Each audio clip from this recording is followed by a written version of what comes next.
so it should be on. Sick. Our third member, unfortunately, is pretty sick. He's gonna have to sit it out. So sorry about that. Oh, not a problem. I'm stoked to have two of you, so that's awesome. All right, cool, man. Hopefully he gets feeling better. I know obviously current climate things are like, sickness is always one of those. Is it bad? Is it gonna just be fine? So Yeah, hopefully he gets feeling better pretty quick. yeah. I mean, apparently it's not COVID related, but That's good. he could say it could be strep throat or something. So Oh, dude, that's what a win, not right? fun. Yeah, not fun at all. I do not envy that at all. Yeah. Um, Oh man. Here, Sorry, he should be on now. Sorry, he's a minute late. Oh, dude, not a problem at all, man. I am not in a hurry. Okay, all right, good, good, good. I wasn't sure in terms of timing. But Oh yeah, no, yeah, we're good. I have a hard cutoff time of let's see, your time would be 11:30 your time would be my hard cutoff. Or no, 10:30 your time, sorry, is my hard cutoff. So other than that, we are chilling, man. cool. Where are you based out of? I'm based out of Utah, so I'm mountain time right now, so it's 7 o'clock for me. Gotcha. Where in Utah? I went to Utah once, Okay. and I Uh, went to Zion. I remember. okay, yeah. So I'm about three and a half hours from there. I live in a little tiny town called Payson. If you know where like Provo's at, or most people know Salt Lake City. So I'm an hour south of Salt Lake City. But yeah, it's a small town. Most people don't know it. So Yeah, is that where you're from? yeah. I will. Um, I'm from a tiny town just further north of me here, but I'm living in Payson now. So the other town is called Mapleton, which is even smaller than where I am now. Because growing up, we had one stoplight in the whole town in Mapleton.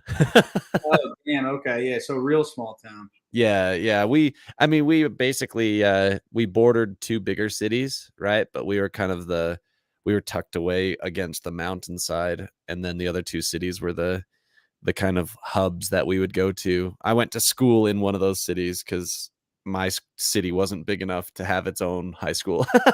All right. I hear that. Yeah. What's like the scene like out there in terms of music? Oh, it's pretty good, man. It kind of ebbs and flows, but there's some pretty good bands out here. It's not a huge pop punk scene, not a huge emo scene. A lot more kind of indie. Indie alternative is kind of the scene out here primarily. We've got some fairly large acts, like National Parks. I don't know if you've ever heard of them. Obviously, Imagine Dragons is from here. And then we've got Neon Trees is from here, and then um, Rit Momney. I don't know if you've heard of them, but a lot of them are based out of here in Utah. But like I said, it's kind of the alternative indie scene, not really a whole lot into the pop punk anymore. I got Probably, yeah. That's cool. So Philly's a little bit opposite. So we have an emerging metalcore scene here, and there's a lot more pop punk bands coming up. We see a lot of new bands popping up every day that are going under that pop punk. Yeah. Yeah, it's funny. Not a lot of indie acts as much. So it's interesting to see how different markets work. Yeah. I mean, it is very interesting. But yeah, it's kind of gone through a bunch of different iterations too, right? Because like back when I was in high school, pop punk and emo was very big here, and there's still like the shows will still sell out and stuff, but in terms of local bands that are kind of contributing to the scene, it's not as huge or as prevalent as it used to be, which is kind of sad, but kind of expected at the same time. It's cyclical, right? Yep. What's be new again at some point. Exactly. Well, all right. Look, well, we've got everyone here, right? So we're ready to roll. By chance, Chris, are you able to rotate your camera? There we go. Perfect. Just now, yeah, there we go. That'll be perfect. But let me put my marker here, and we'll get rolling. Cool. Thank you guys so much for joining me on the podcast. I really appreciate it. Yeah, man. Thanks for having us. Oh yeah, man. We're excited. Thank you. Absolutely. So I always like to just do a quick, start out, give you guys a minute to tell us who you are individually and then something unique about each of you that people may not know. Okay. Will? All right. Yeah. So my name's Will. Play guitar and lead singer for the band. And something unique about not really me, but well, kind of started with me like playing singer songwriter type stuff. I always used a bunch of different tunings. So like Awesome. so we do that with all our stuff. We play in a bunch of different tunings, which like is kind of a nightmare live. I can imagine. But I like just having that variety of those like different kind of vibes with different open tunings and things like that. So I think that's something that makes us a little bit unique, like in terms of this genre. Not that they were the first people to do that, but we do that a lot. So I'd say, So yeah. which one's your favorite? Which tuning's your favorite? I really like, and I just kind of came up with this, but it's basically like standard, but you tune, you go basically like, you basically drop D, but then you also tune the B string down to an A. Uh-huh. And then you can kind of play it in like, a lot of times I do that, like I'm already a whole step down. So you can kind of play it open and it's kind of in a G major type formation, Yeah. drop C. So that's probably my favorite, I'd say. Heck yeah, dude. Yeah, Yeah. man, that's the Goo Goo Doll style, man, to change up that tuning all the time. Dude, you Unfortunately, nailed it. So when yeah. we look at our production, we look at the way we're doing our live shows. I just picture him being like Johnny Resnick, changing a guitar out every single song. Yeah, Johnny, I mean, one advantage they have is probably being able to have literally one or two guitars per tuning, right? So Oh yeah, and that somebody might on the help. side checking it for you. Exactly, yeah, having it all tuned, prepped, and ready to go. Little side story. I went and saw Secondhand Serenade. I've seen him a bunch of times in concert, but this one time my wife and I went and saw him, and it was just so funny because his guitar was tuned the same, and it was he had one of those Gibson Dreadnoughts, and he had this guy running back and forth on and off of stage every single song to switch out the guitar, and I was just like, that seems really excessive. And it was like, but he was, I don't know, it was just really, I don't know, maybe he had just a slight enough different tuning, maybe it was a half step or something, but I was like, you'd think he'd mix his set around to not have this dude running on and off of stage every single song, but to each their own. Right on. So my name's Chris. I play bass and I sing harmonies and backup vocals. One of the I guess what's different, it's special about me, is that I'm relatively new to the band. I've been in the band about 5 months. Awesome. So in that time period, I've focused a lot on our live show. So we've incorporated backing tracks, and I also play keyboard, piano. So when you hear us live, you hear a lot of synths going in the background that maybe not have been present in the recording. We're actually heading into the studio in about a month and a half to do a reimagination of one of our songs called Breaking Cover.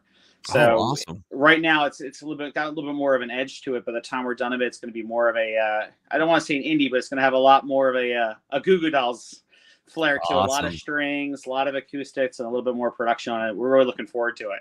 That's super rad. I always think it's fun to hear reimagined versions, and obviously from that same era. Third Eye Blind is currently doing a reimagining of like all of their top hits, and they've released 2 so far, and it's incredible. I love hearing that type of stuff, so I'm excited to hear that. That's awesome. Yeah, we're looking forward to it. I'll bet.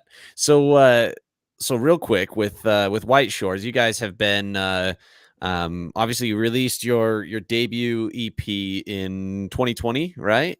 Right. Yep.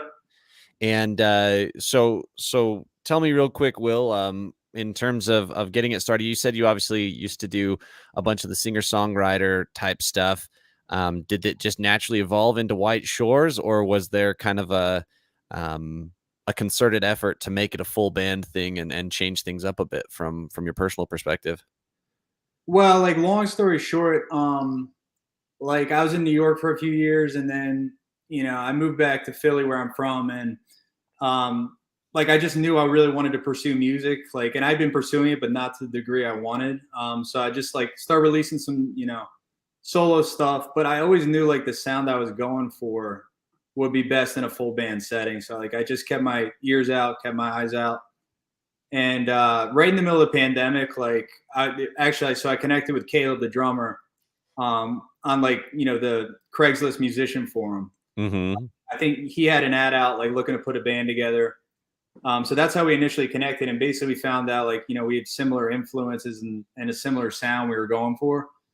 So that's kind of just how it all started. I connected with him. We had a different guitar player initially who was a friend of his, and also different bass player. So, we've gone through a couple changes, but Okay. that's kind of how it all formed. Like he came over to my small apartment with his electric kit, and my neighbors probably hated us. But, uh, but yeah, that's when They hated you less than they would have had it been an actual kit, right? So yeah. And it was, Right. All you have is the thumping. You don't have the resonance. right. exactly. I was nice enough to warn my neighbor downstairs. I didn't ask. I was just like, FYI. It was a Sunday afternoon, so whatever. Yeah. Oh Yeah. man. So with that, like obviously, going off of the sound, everything kind of fit to have a full band. You said things have changed around a bit to get to the current lineup that you guys have now.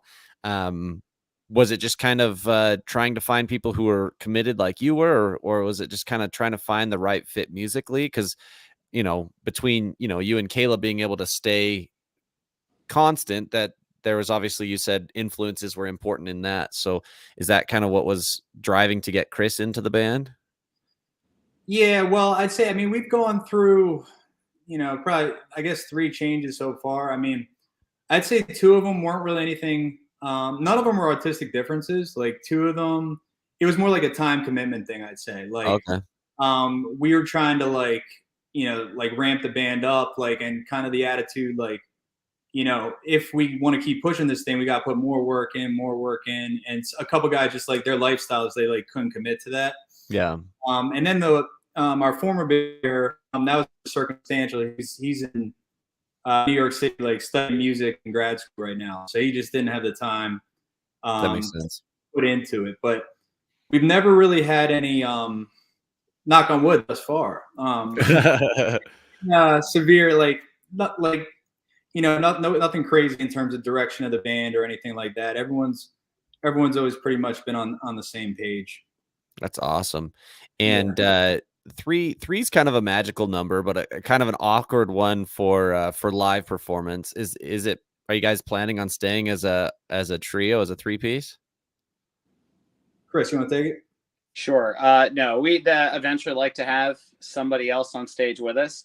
So I do a lot of bouncing around. I do a lot of jumping around. Will's singing. He's playing guitar. He can't do a whole lot of it. So I do a lot of the audience engagement. I Yeah. play the wireless. So I'm always out into the audience, like fist bumping people, high-fiving them, Yeah. singing along with them. It would be really cool to be able to share that with somebody. But we want it to happen organically, right? So Absolutely. we're at a point now where with the work that the new person would be bringing in, right now it's already tracked, so we're still able to gig, we're still able to play shows, but we want to make sure that we find the right person. It just hasn't happened yet. I'm very confident, though. Hopefully by the end of the summer, we've got a pretty good big show coming up for us in September. We'd like to have that person in place by then. That's awesome. Okay.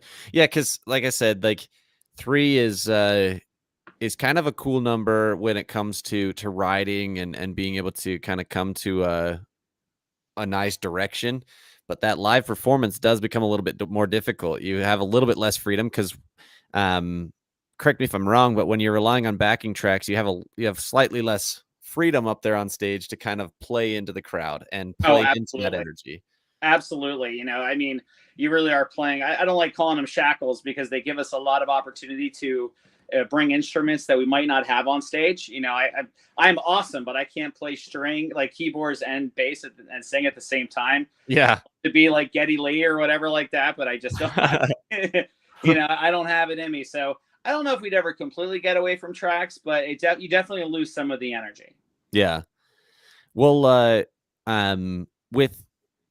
with kind of how things have been going, you said that Chris, you've been in the band 5 months, so all of this album, was recorded and released prior to your, or released right as you were joining. Is that what, right about the time? So I joined a month before the album was released. Okay. So they had a lot of the bass work on the album.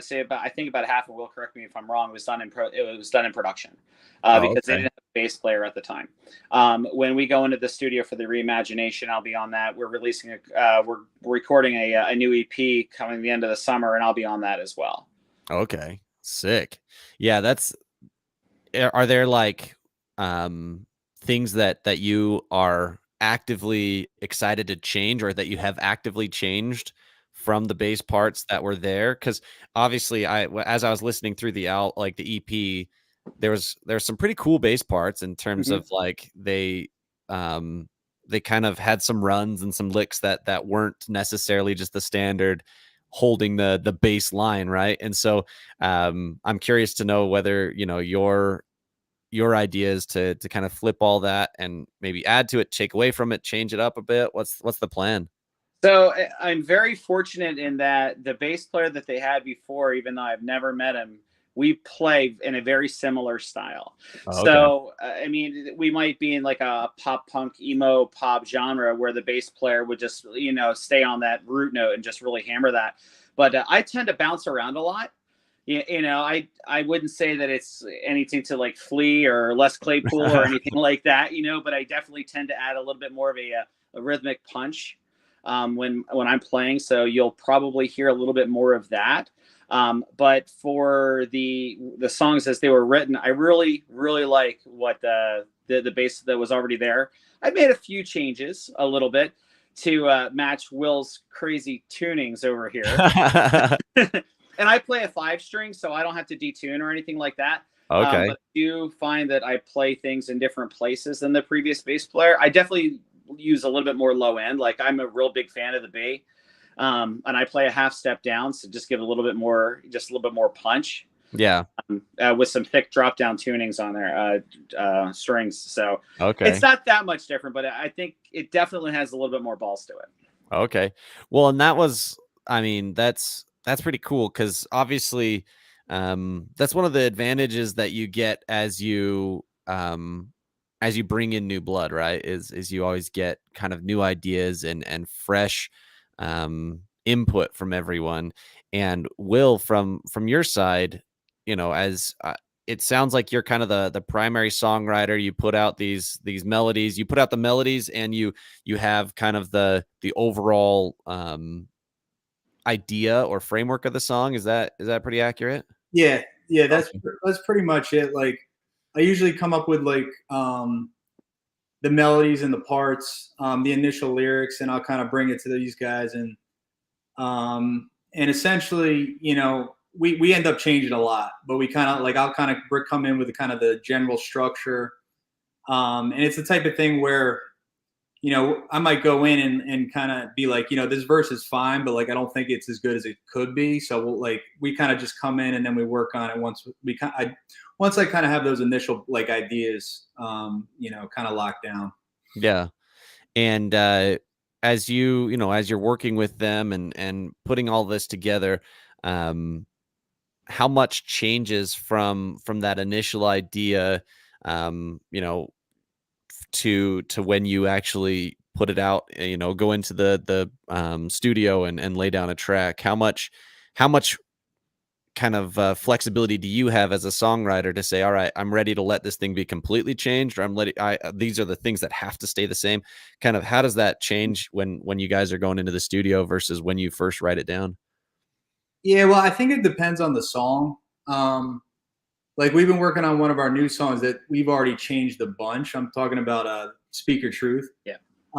Because I don't know, for me it's instinctual. Like I can hear a song and I can hear, okay, there are like some good parts, but like you can just tell like right away if it's like holding up as a full song.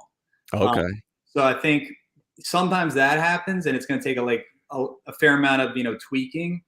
But sometimes like instinctually it goes the other way, and it's like I think this song's like something's just feels right about this. I don't think it needs much changing.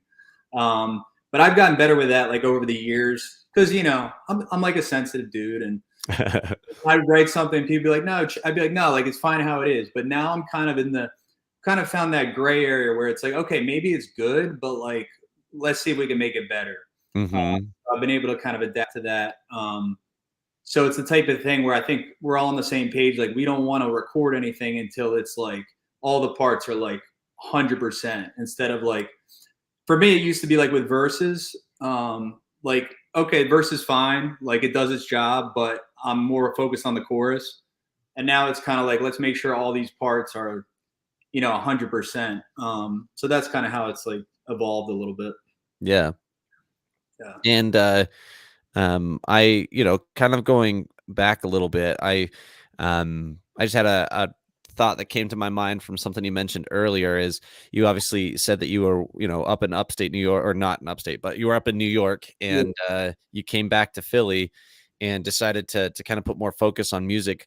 What was it that triggered for you? Because like, were you doing music pretty heavily in New York and realized I've got to do this closer to home? Like what clicked to get you back into the scene and laying down tracks and actually performing again? Well, I think it was a couple things. I wasn't really like, because this is like, probably 6 years ago ish. I wasn't really pursuing music too much. Like I had a regular job. I was still writing music, but I wasn't like really doing much with it. Mm-hmm. But essentially, like it's probably a story, it's pretty common. I just like I wasn't happy with my life, and I knew that I knew it was there, and I knew it was going to bother me if I didn't really start pursuing it. So that was one thing, and then the second thing that always helps is like my relationship ended. So then it's like it's almost like when that happens, like you almost just like have to write songs, and you just like yeah, and it's just like a part of like how, at least for me, kind of how I get through things, heal through certain things. So that all happened at the same time. So it's like that's why I moved back to Philly, because that all kind of fizzled out, and then I wrote a ton of songs about that. And I also think it was kind of one of those things like, not to get in my old relationship, but like it's like that prove you wrong thing. It's like, okay, kind of like to that person who let you go, kind of wanted to like make him regret it someday. So that was a part of it too. But I'd say mostly it's just like it was like it's been ingrained in me, and I've been playing guitar since I was like 10, and I just had never really like put as much time as I wanted to, and I just said, all right, let's go. So how it started. That's awesome. And you said, so from age 10 you started playing guitar. When did you start like writing music and actually, because I'm curious the timeline from starting to play guitar to not playing much anymore to then heartbreak and White Shores. So what's kind of that journey that you went on? Well, How much time do you have? Exactly. I can make it succinct, but essentially, right when I started playing, like me and my friends formed a band right away. So I Okay. like a band in fifth, like whatever, fifth, sixth grade. I was in a couple bands in high school. I was actually like basically in an AC/DC cover band for a period Oh, of time. nice. I was obsessed with AC/DC in high school. Absolutely obsessed. I didn't know that. Yeah, Are you yeah, serious? yeah. I was really into like that hard rock. Angus Young.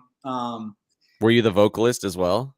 No, for that band, we actually had like a guy who, like, just objectively, like, I don't think he hadn't had puberty yet, and he could sing like, Brian Johnson. Like, had that rasp. So Yeah. in that band, I just pretty much played rhythm guitar, and it was a Okay. 5. We just kind of had fun with it. And then I was in another band that we were kind of trying to be like a prog rock, like slash grunge band, for a couple of years, like my junior senior year. But then basically went to college and kind of just didn't know what I wanted to do. And I kept writing that whole time. I was recording stuff on my own. I didn't really know what I was doing. But that's what I was doing in my free time. Mm-hmm. But I think there was just doubt in my mind, like, probably just like from hearing certain things when you grow up, like, it's tough being a musician. So kind of, I think it honestly just think it was that fear of like really trying to pursue it 100%, even though I knew that's like what I needed to do. So I think that's why there was kind of a delay, just kind of finding my way, and cliche, but just figuring out who I was. And sometimes you can't rush that process. I mean, yeah, I was actually talking to a buddy of mine. I haven't talked to him in a couple of years, and he and I worked together for quite a while. And you know, catching up after a few years, he's just like, "Dude, you seem like you're doing pretty well." And I was like, "Man, I finally just figured it out. Like, Right. I don't care what someone else says. I figured out what I want, what I care about, and figured out how to make those things become reality, as opposed to, you know, chasing these things that didn't matter, you know?" So, I mean, I get that Oh for yeah. sure. And you Yep. really can't rush that. You really can't. It takes so much energy to figure that out. Yeah, for sure. And it's like, and it's just some people figure it out when they're like 18 and they're like there, but it's like, you know, it's just everyone's different like that. But Yeah, us yeah. emo guys, you know, it takes us a bit longer to accept reality. I don't think I've accepted it yet, but we're working on it. And Chris, how did you end up, you know, coming to be the bass player of White Shorts? Because, you know, I'd imagine that there's 100 different ways that you can find a band, but Yeah. how did you end up finding them and making it all happen? So I had been playing in cover bands in the Philly market for a long time, and I actually started off as a drummer. Oh, okay. Worked my way to bass. I also play a little bit of guitar, and I play piano and keys. I just kind of, you know, I've always been drawn to creating things. Okay. You know, whether it's music or messes of my relationships or messes in the kitchen. You know, I've always been about creating things. I think one of the challenges, and Will hit this, is that once you get in, like you graduate and whatever, people expect you to go off and do respectable and honorable things. And that's not necessarily what I wanted to do. Yeah. You know, you mentioned it. It's like it takes time to figure it out. I mean, I know people in their 40s and 50s who still haven't figured it out, and they're having a blast. So I figure, why can't we? No, I did cover bands for a long time. I still do it here and there. It's fun. You go out, you play some AC/DC, you make a little money, and then you go, you blow it at the bar. I was looking for originals. I hadn't done originals in probably 10 years. It's a lot of work. You know, you go out, Mhm. you play to 5 or 15 people in a room. Nobody knows who you are, but afterwards you made a couple of new friends and new fans, and you sold some merch, you know, but it's work, and trying to find people who want to do that is a challenge. And I think that's one of the reasons why bands go through members early on, is trying to find people Mhm. who have that same drive, that same passion, that same will to work. When I was looking for the next original band that I wanted to be a part of, I think the music was really important, but I think the guys in the band, or the members of the band, were more important, because I needed to be able to click with them, and I needed to be able to understand their passion, understand where they're coming from, you know, get the Yeah, that vibe of makes how they're sense. writing. And as soon as I walked into the room, man, and this is no shit, I knew right there that I was where I wanted. I was where I needed to be. That's I knew right. awesome. And how was it that, like, because that is a big part, like probably the biggest part of a successful band, right? Is being able to mesh with the people you're around, because you're around each other a lot, and there's a lot of camaraderie that needs to be there in order to create a good live performance and maintain solid music, right? Mhm. What was it that made you, like, when you saw it, you know, in person, you're like, all right, this is gonna be the band that works? How did you know that? You know, it's funny. If you've ever walked into a room and you've instantly felt safe, you Okay.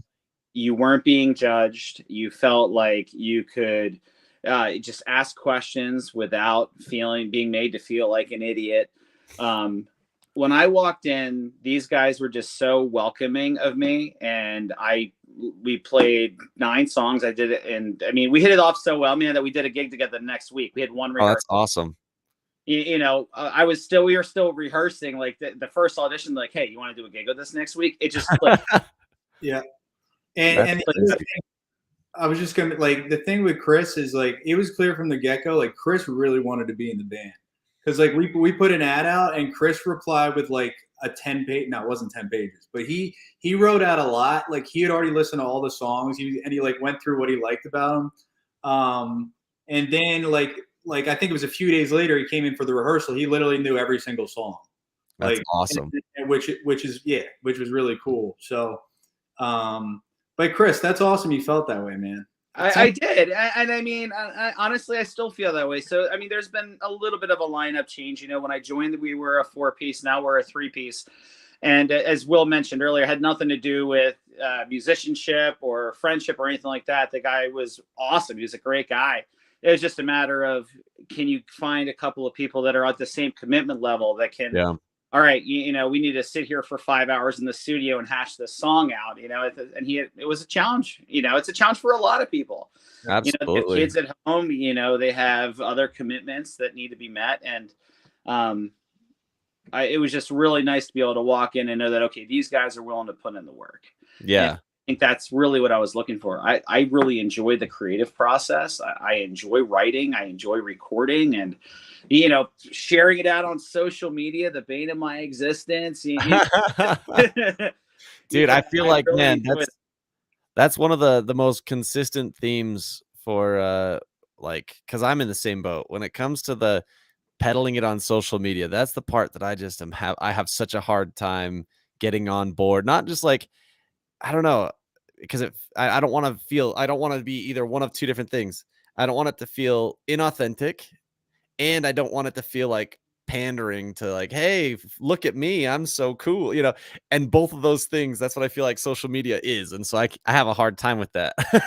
Right. I mean, we've, like Will and I were talking about it. It's like you either have to not give a shit and just go out and make an ass out of yourself, Yeah. or just to put out something incredibly authentic and really hope that it catches.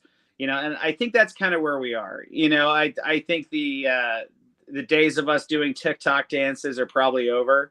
You know, we're just gonna put out our message. You know, we hope it lands with people, and if it does, that's great. And let's kind of see where it lands from there. Yeah. What about for you, Will? And like, obviously, you've been in the band from the beginning. Social media is pretty crucial to growing a band and helping have a presence in the world. You know, even your local scene of Philly, just to keep that presence, because there are a lot of bands in Philly, like a ton. And so when when you were starting out and stuff, was it the same type of thing for you with social media as what we were just talking about? Yeah, well, like for me, I'm kind of like the same, like what you were saying, Chad. Totally identify with that. Like putting myself out and be like, I kind of feel like I'm pandering or look at me, look at me. Yeah. Like when I was trying to do that for my solo stuff, that was really hard to do. I for me now it like feels easier because I'm just with a team. So I don't feel like it's all about me. Like I feel like it's about the band. Okay. And the other thing is, you know, it's at least like from my perspective, it's easier to put stuff out when you have stuff happening. And it's like pretty easy to be like, okay, like, you know, instead of trying to come up with some thing that's really not relevant, but we just want to post something this week. So when you have like, it's like, that's just, I think that for me, the social media is kind of, I'm still focused on, but it's almost easier once you're focused on just like continuing to make headway and have things to talk about. Yeah. Then it doesn't take as much. I don't think it causes as much. You know, you don't have to overthink it as much. Heck yeah. And when you're talking about things that are going on, you're talking shows, you're talking music releases, merch releases, things like that. Yeah. Yep. Things like that. Like, you know, putting out different videos on YouTube, like, you know, lyric videos. And Yeah. we recently had some, Chris had some anime music videos created for a couple of our songs. Heck yeah. Yeah. Cause Chris, you want to talk about that? I don't really. Yeah. No, yeah, sure. So, you know, it's funny. When you advertise on social media, you're casting a really wide net. You never know what you're going to get. So I started digging into some of the analytics, and I found that there is a correlation between the people that listen to our music and the people that like anime. Which kind of, you know, it's funny. I was almost embarrassed I didn't think of it sooner. I love anime. I watch a lot of anime. Okay. And I could totally hear our music over an anime opening. You know, it just seems to fit. So we had created a couple of anime videos, and we started just getting DMs left and right, like, "Hey, this is great. This is awesome. It works really well." So we're probably going to incorporate more of that into the future. Heck Um, yeah. we're also getting a lot of hits from Brazil. So you cast a wide net, and you said Philly's really saturated, but apparently, Brazil loves emo pop. I love it, dude. Yeah, So I think we're going to start putting more emphasis down there. Maybe we're going to go do a Buenos Aires tour. that'd be crazy cool. Yeah, that'd be very cool. That's one of the craziest things, man. So I don't watch a whole lot of anime, but I mean, pretty much every band that I've talked to, anime is huge, like a big part of their just kind of like personal life. And it's like, I mean, it makes sense that that it would resonate to have your song like in an anime. So when you did it, like, was it just over existing animes that you enjoyed, or like did you get like your they're own anime intellectual heads. We Okay. had to put up the little licensing saying I don't own any of this. Okay. Yeah, because I was like, did you have your own anime like curated? That'd be pretty impressive to have your own So I've intellectual actually property. talked about that, but trying to find anybody who wants to do it for under 10 grand is almost impossible. I mean, I like Will, but not that much. But you know what though? I could see us doing that. I could see Will in an anime. I could totally see him doing that. That'd be kind of dope, right? It would be, right? The white, to be. I can just see the opening right now. White Shores, the anime. Yeah, I mean, like one of the who was it? Bowling for Soup. I don't know if you Oh yeah. but their yeah, newest, Reddick like loves some of their that stuff. some of their new music videos that they did. They had like a Scooby-Doo themed one. And they had the entire thing animated, and I was like, this is so flipping cool. Like they were turned into Scooby-Doo characters, and like they were running around solving a mystery to their song. I was like, this needs to happen way more often. But yeah, it helps when you have enough money to cover that without, going into your own personal budget. It's funny. I've thought a little bit about doing that with advertising, and sticking with Bowling Soup for a little bit. They're really big into using animations and stuff like that because it's eye catching. So that's probably something that we'll explore when we're looking at the release of the next EP. For sure. Heck yeah. I mean, there's so much you can do with it, right? Like the sky is like the limit. There's literally no limit to what you can do with animation, right? Mm-hmm. Because you don't have to do any special effects. You don't have to, it's all just hand drawn or computer generated. It's pretty dope. I mean, look at the gorillas. I mean, that's it. Like, what do they even look like in person? Who knows? Yeah, it doesn't even matter. It doesn't. Yeah, and like the drums obviously don't have to match up, because I watched a YouTube video of like what the gorillas' drums actually sound like, and it was really funny. The guy was playing the parts that the drummer was actually hitting, and it sounded awful to the music. It was great. I don't know if you guys have ever seen any of those, but they like, what animated no, but I'm gonna drums watch sound them like? as soon as we're done. Yeah, it's like what animated drums sound like in real life, and they went through a bunch of different ones, and then the gorillas was one of them. I was like, oh man, that's awesome. That's cool, man. So when you had the idea to do the anime with the songs, what was it that made it kind of like, I guess you did mention that you kind of saw the analytics and you're like, hey, this is interesting to see these two interests collide. But for like when you were choosing it, how did you choose the anime and like to match the vibe? Did you do a bunch of cutting and kind of piecing it together and stuff? We did. We used a couple different programs, and I picked some of my favorites, and just started thinking about, okay, so the first one that released was for the title track, Rain Upon the Glass. Mm-hmm. And I really felt that just the emotional story that the person is on as the song unfolds fits really well with an anime. So I went for a couple of animes that were heavy into relationship building, not a lot of action, right? It's not Attack on Titan kind of material. Yeah. It's not Naruto. So I started looking at, okay, how can I tell a story through anime? And I just started slicing and dicing and putting all the pieces together. And I think it worked out really well. We've gotten some really positive feedback on it. That's cool. I mean, that's something that that I wasn't aware of until I started talking to a bunch of bands, is that there's a bunch of types of anime. it's Oh, a very, very wide net of shows. Like, and yeah, I learned a lot about that, and I was like, I didn't realize that this was such a massive market. But oh, sure. You could find an anime for anything, and I mean anything. It's like Tokyo, and if you want it, it's there. You just got to know which street to go down. How much money do you have? yeah.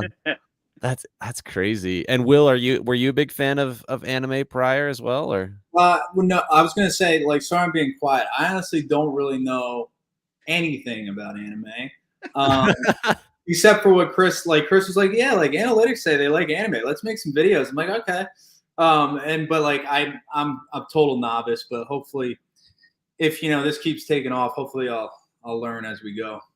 Yeah, maybe you'll become an anime before you know much about anime, right? That'd be perfect. That might be I already have the drawings. I mean, yeah. Yeah. Oh, dude, that's cool. Do you do the drawings yourself, Chris? no, I wish Oh, I was that talented. Okay.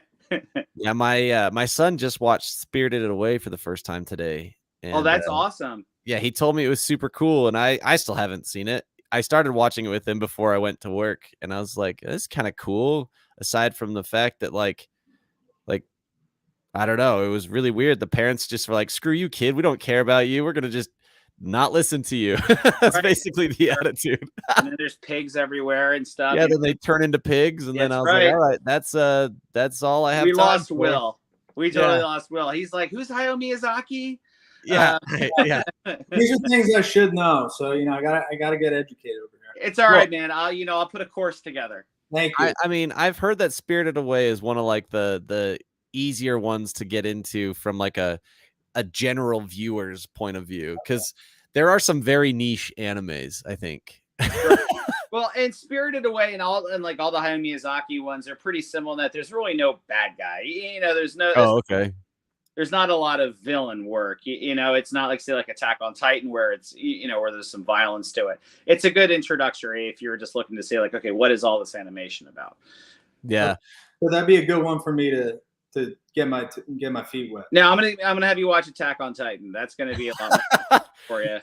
Which is Attack on Titan one of those ones that's been going on for like 20 years now? Yeah, it's not as bad as like Naruto and like Dragon Ball Z or Naruto. They've been going forever, but there are a lot of options for any. It's like music, man. There is one for every genre, for every consumer. There is something for you if you look hard enough. That's great. What's your favorite? Right now, I think my favorite is Bungo Stray Dogs. Yeah, that is my current favorite. I really do I like Attack on Titan. I like Hunter x Hunter. We could be here all night, man. But Nice. One Punch Man. I do like One Punch Man. I do. I like the old original episodes of Voltron from the 80s. That's one that I'm a big fan of. Old school Voltron, dude. Like, they were good. They were really good and violent for the time period. See, I didn't realize that was considered anime, because I guess that means that like I guess there'd be quite a few from the 80s that would have been considered anime then, maybe. Oh, sure. I knew that Pokemon was. That was about the only anime I knew. Yeah, and it's funny. I mean, Pokemon didn't come out that much later, maybe a decade later, and it's all hand-drawn anime. The same way Voltron was. Voltron being, in the decade before, it had a little bit more of a raw feel to it. Yeah. But it's still good stuff. Maybe that's going to be the next anime video we put out. It's going to be the 5 lions fighting. Heck yeah. I like it. Yeah, dude, that would be dope. What about Thundercats? Would that be anime?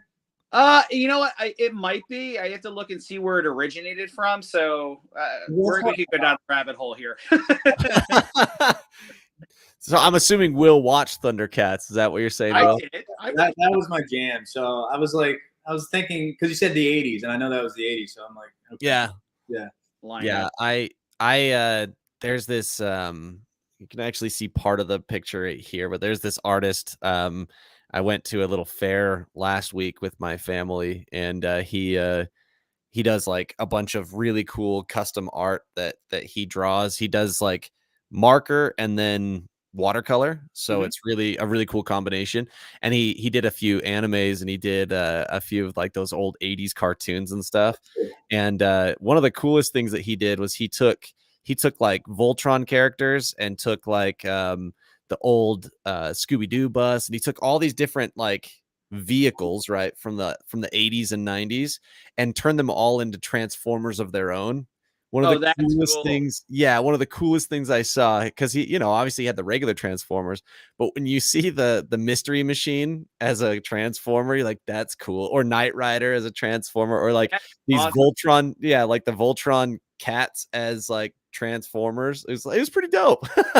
Love that. It's like a fanfic for animation. I love Yeah, yeah, it was super dope. I was like, man, that's. And he also did one of the coolest things he did was he had this awesome massive Skeletor from He-Man, it. Hmm. and it was terrifying. He's like, that's what Skeletor looked like to me when I was a kid, and I was like, you must have had nightmares, bro. Dude, Skeletor was ripped, man. He looked like he just, one swift chuck into the shoulder and he'd be down. Yeah, dude. Did you watch He-Man as well, Will?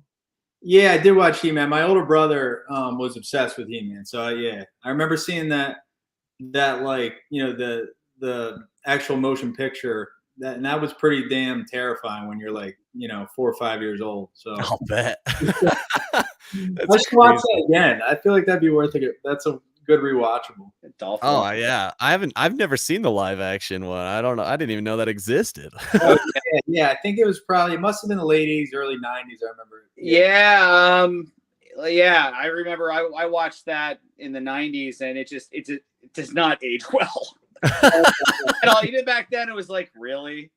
Yeah, I feel like there's The guy from Rocky IV played He-Man, Dolph Lundgren. Yep, that's Oh, the Russian? Yeah. That guy. He's the one who played He-Man. That's amazing. I seem to like. I remember watching this, going, "This guy's really not talking a whole lot." I think at the time when they filmed it, he probably didn't know a whole lot of English. Yeah, I mean, you go back, like even rewatching some of those Arnold Schwarzenegger, you're like, what did he just say?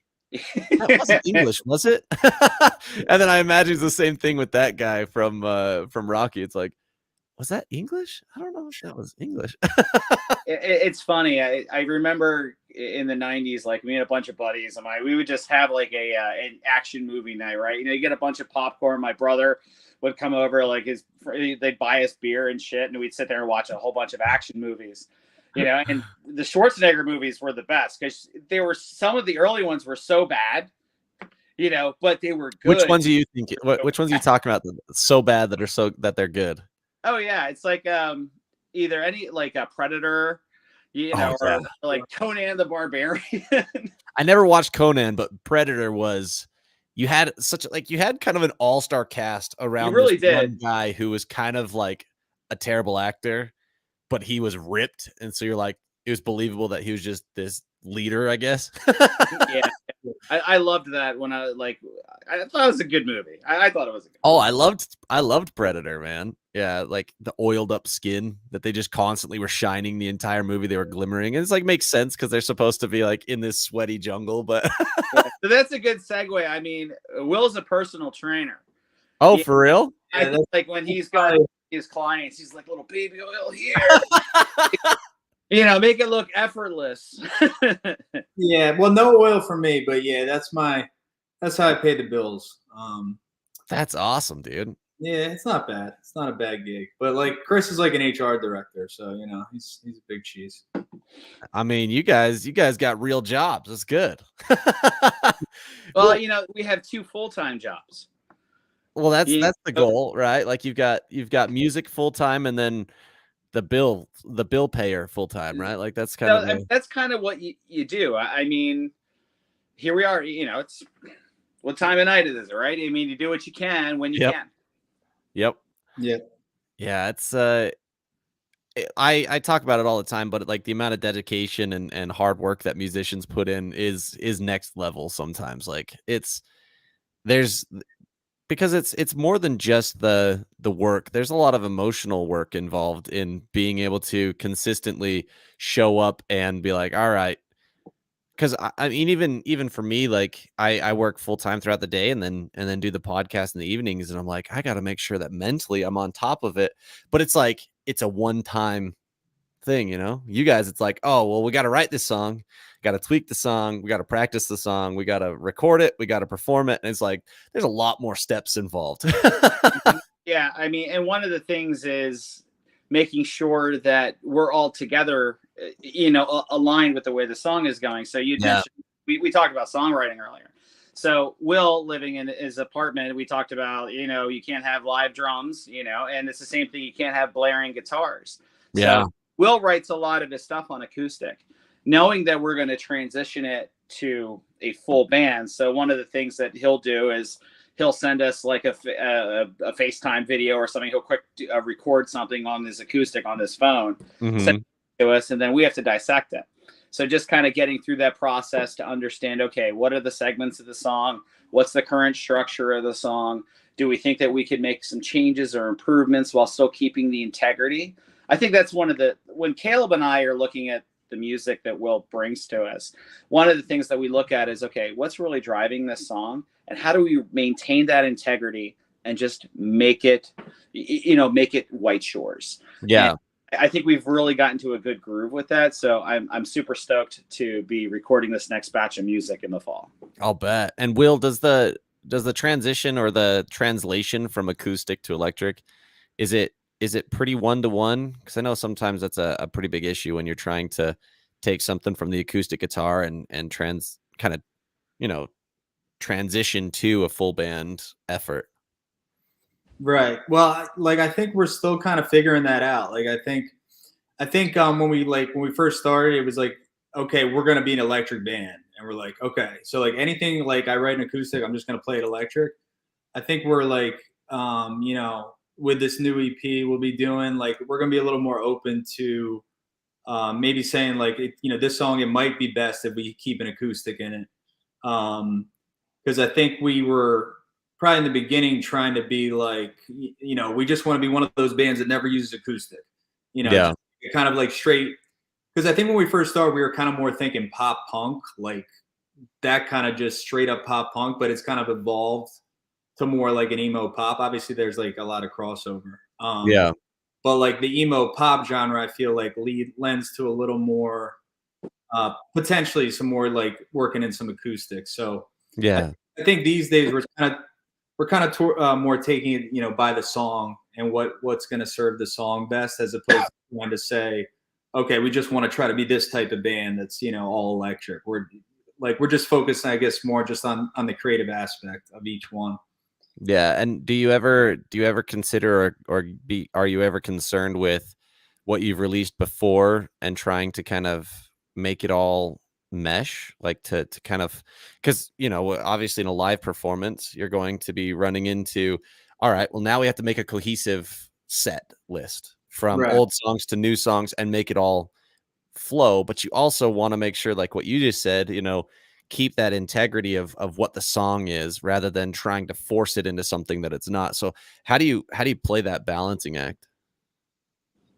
Well, I think it just comes down to keeping like, regarding the most important thing is just like staying true to what we think is best for the song, as opposed to like thinking of what other people, how they might perceive it. Like it's like, okay, hypothetically, if we're a band who started as all electric and then we decide we want to start bringing in acoustics, like and if there's ever like hypothetically negative reaction to that, like I think we like just focused on what's creatively going to be the best, first and foremost. And I think I don't know, for me it's like like for me the creative aspect is everything. So it's like that's what I put my focus on, just objectively creating the best things I can. And then some people might not like it, and hopefully a lot do, but I think the authenticity is huge, as opposed to trying to put together something that you think someone might want to hear. I mean, I've heard obviously other artists say things similar, but that's what I'd say on it. Like if we as a band think it's like best for the song, I think like if everyone hated it, we'd be like, you're all wrong. Stick to your guns, man. But yeah, if that, I hope that makes sense, Chris. You know what I'm saying, right? Yeah, yeah, and I think one of the changes that we're going to hear on the next EP is that I think the songs are going to be a little bit more complex, and I don't mean that from like a we're going from pop punk to being prog, like we're not, but one of the things that I'm big into is dynamics and creating atmosphere. So when we first started playing live back in December, we were playing the songs pretty truthful to the way they originally recorded. Yeah. Now, if you hear us live, the experience is going to be different. There are strings going on. I have arpeggiators going on. There's I'm singing full on harmonies. We're doing dual lead vocals in songs. There's an aspect that you'll hear live, and those same nuances will transition and be reflected on the new EP as well. So it's definitely been a journey for us, and that's one of the benefits of coming out and seeing us live, because you'll be able to hear the differences. I mean, if you come out and hear us live versus what you're going to hear on the recording, there's going to be some slight changes, and we just think it's more badass. Absolutely. And that adds to a whole extra element to the band, right? Because now you're not like, there's something that's nice sometimes when you go to a live performance and have a copy and paste. It's like, wow, this band is really true to what they wrote and what they recorded. Like, to have a band that's just as good live as they are in a recording is really cool. But then there's something really cool about hearing a song. You're like, wait, is that the same? That's the same song. But then realizing there's so much more to it, or so many different elements to it. That's, I think, a really fun experience as a fan to go and see, because it really does keep it fresh. Even though it's the same song that you've had for a couple of years now, it's still a fresh new tune to this fan who's already heard it on the recording a bunch. Right on. Yeah, that's awesome, man. Well, yeah. No, I was just going to say, sorry to interrupt you, Chad. No, absolutely. And you mentioned Third Eye Blind earlier. Are you a fan of them? Love Third Eye Blind, yeah. Dude, seen them 30 times. Huge fan. I would love to see that. I haven't seen them live yet, but I need to. But Stephen Jenkins was, I've heard him say, like, his song's never really done. Like, he just put it out, but it's like, so I think some of the changes live, for me, it's like, I'm obsessive. So even if after I record a song, over time, as we keep playing it, like, I might tweak a melody here and there because I just think it's better. And I'm kind of like, dang, like, I wish I had recorded it like that. But that allows, like, the live aspect to have a couple different wrinkles in terms of, vocal melodies, which I think is cool. So I just wanted to mention that. Well, that's a really cool perspective. I like I said, I haven't seen them live. I'd love to. I mean, obsessed with Third Eye Blind, but that's a really cool perspective, because I hadn't thought about that. You're not releasing a quote unquote finished product. You're releasing a product that's at a stage of completion, which is that's a completely different, that's a really cool perspective to now have when I listen and think about that live performance. I like that. That's exciting. That's kind of a fun way to see the world. It's a moment in time, right? Yeah. That's what the song sounded like at that time. Like Will and I joke, maybe at some point we've been releasing EPs. We haven't put out a full album yet. We prefer the quick cycle of putting music out, to keep people engaged. But we joke about if we put this out, the music sound out, what would it sound like a year and a half from now?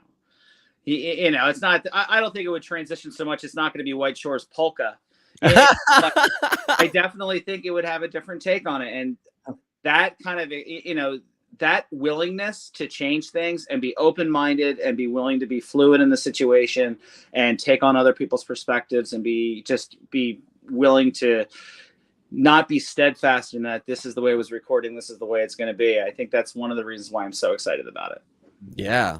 Well, like I said, that's exciting too from a listener's perspective, because what better incentive to go and see you guys more than once in concert, right? Like, what better reason to check out the reimagining of a song than to understand that, see all these new developments and experience the evolution of the band with the band in live time. Basically, that's a pretty amazing experience. Yeah, I think most musicians go through that at some point, where you play the same song over and over again, and eventually you're like, we're going to change this shit up. Yeah. something completely different. I mean, look at Ronnie Radke from Falling in Reverse has done that to multiple songs of his. Mhm. You know, and each one is more creative than the next, which Yeah. is you know, I appreciate the authenticity that comes from, and just that openness to take a look at what you created before and say, you know what, I really liked it before, but maybe we can do it a little better. Yeah.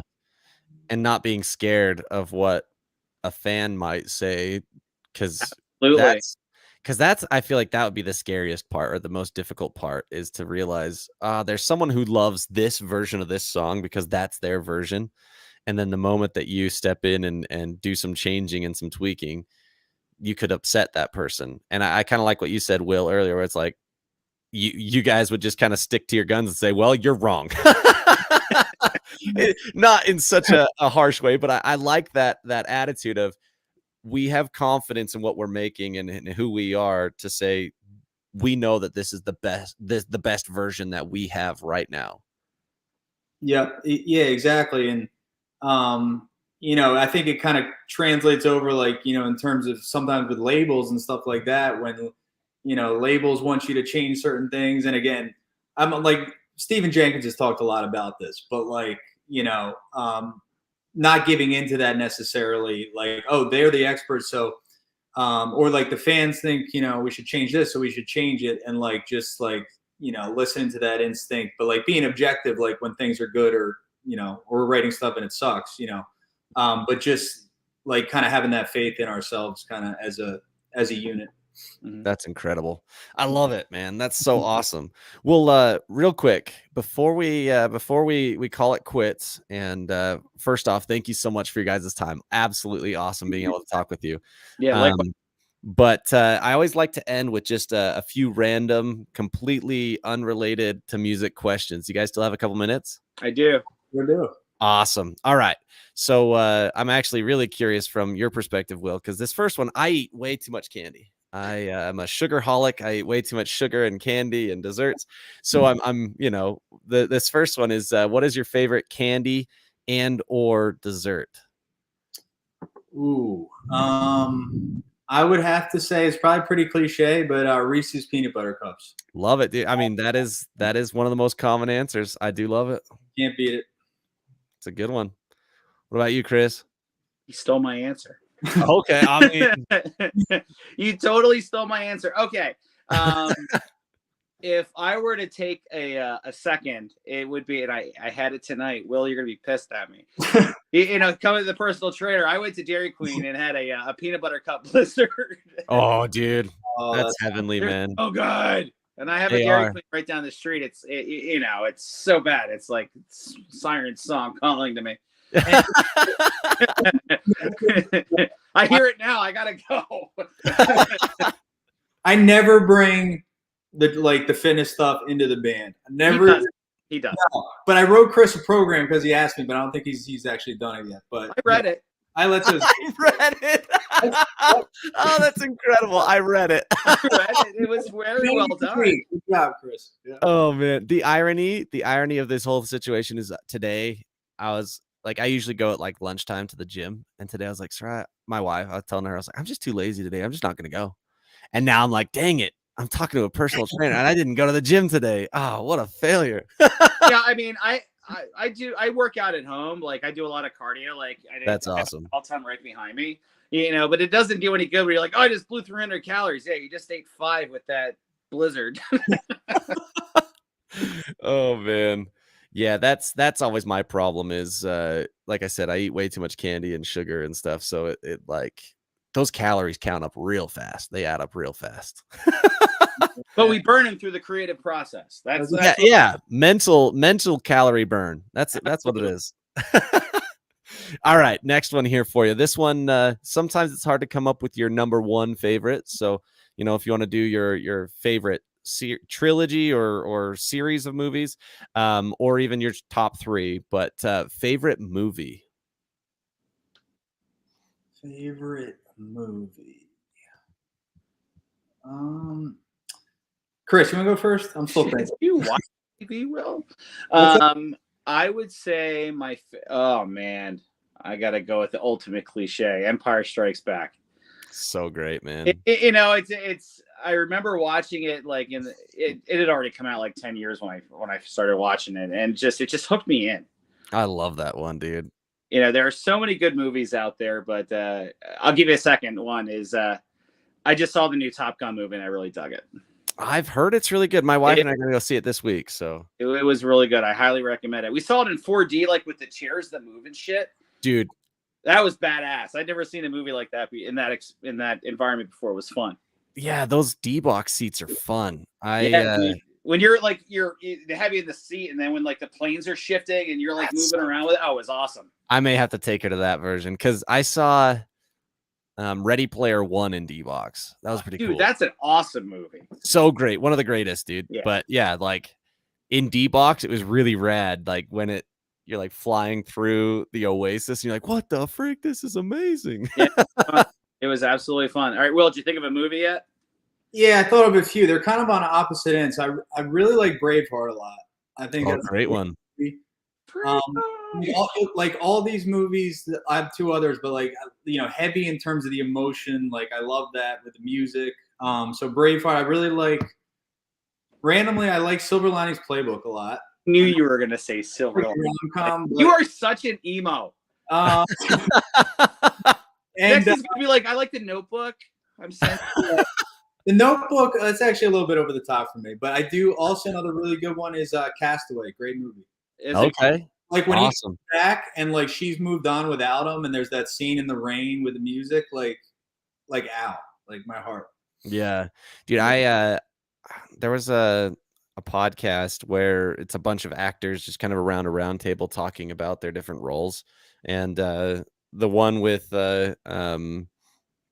Tom Hanks, he talked about Castaway, and they recorded all of his clean cut scenes. He had gained like 50 to 100 pounds. I don't remember what he said, but he gained a bunch of weight, did all those scenes, and he came up with the idea. He's like, wait, this package is on this flight, you know, and so he came up with this idea, like, what if it just gets lost, right?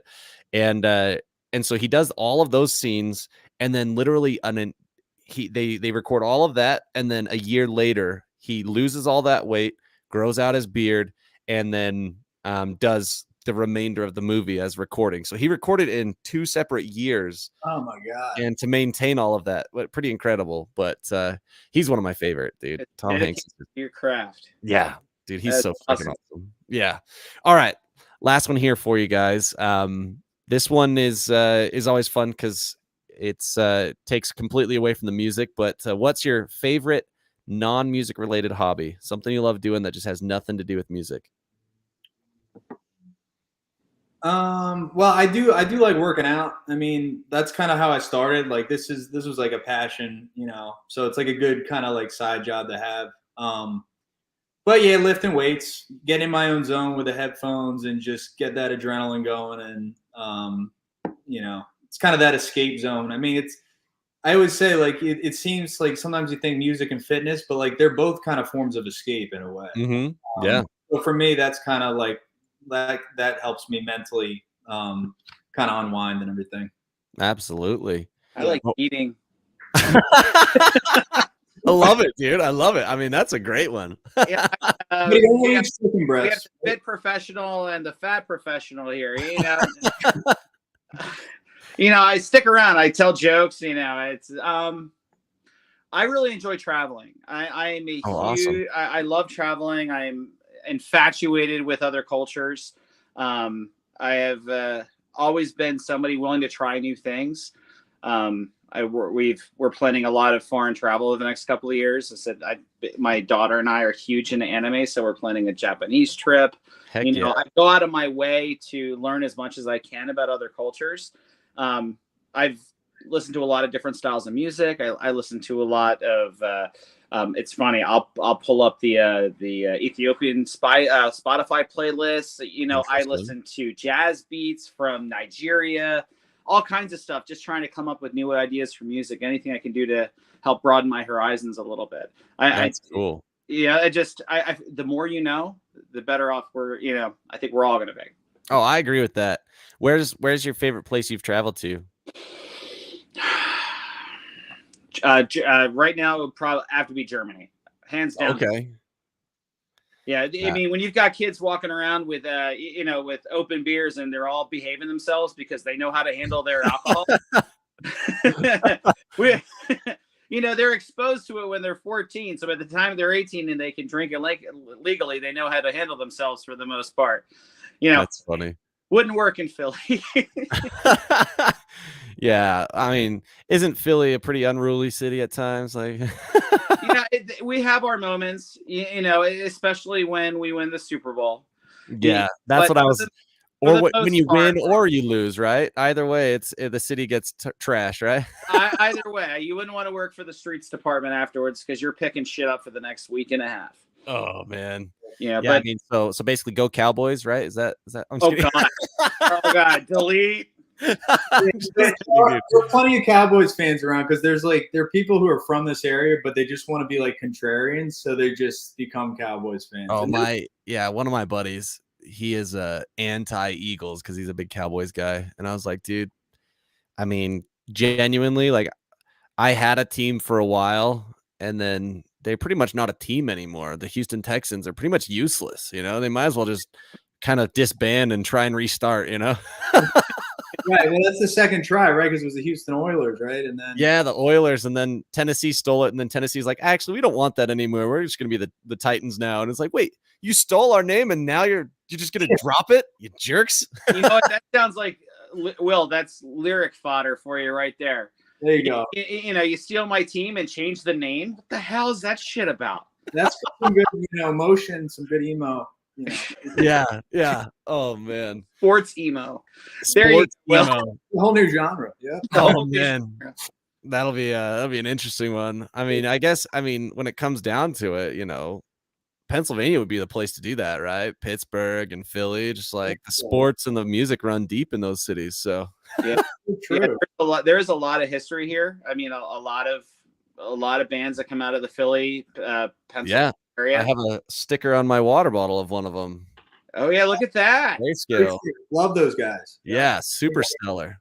Yeah, those guys that they're putting out really good stuff. I've been for a while. Yeah, man. So that's awesome, guys. Thank you so much for your time. I genuinely loved talking and really enjoy the music that you've got out, and I'm really, really stoked to see where things go. Because based on our conversation, this next EP is going to be just a whole new experience, which I'm really, really excited about. And so definitely excited to hear the reimagining as well as hear the new stuff that's coming down the pipe. Awesome, man. Yeah, Chad, thank you so much for having us, dude. It's great conversation and a lot of fun. Yeah, absolutely. Genuinely had a lot of fun, man. Dude, I loved it. And when you guys are releasing the new EP, we'll talk again. We'll make sure that we get you back on so we can talk a little more. Awesome. Sounds great. And we'll get hopefully we'll have watched some anime by then so we can talk more about that, right? I have my homework to do. So Chris, you gotta read me that course. Thanks. Yeah, you know what? He'll start watching anime when I start lifting. Yeah. I mean, hey, give and take, compromise. That's a perfect teamwork. Will, does Lipton beer bottles count? It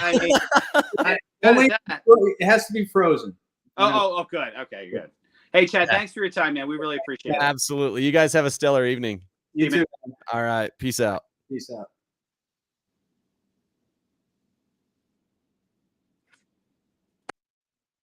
Awesome. What a cool group of guys.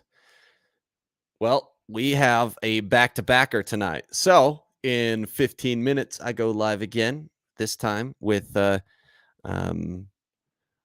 holy crap, I just spaced the name because I'm an idiot and I'm really slow right now. But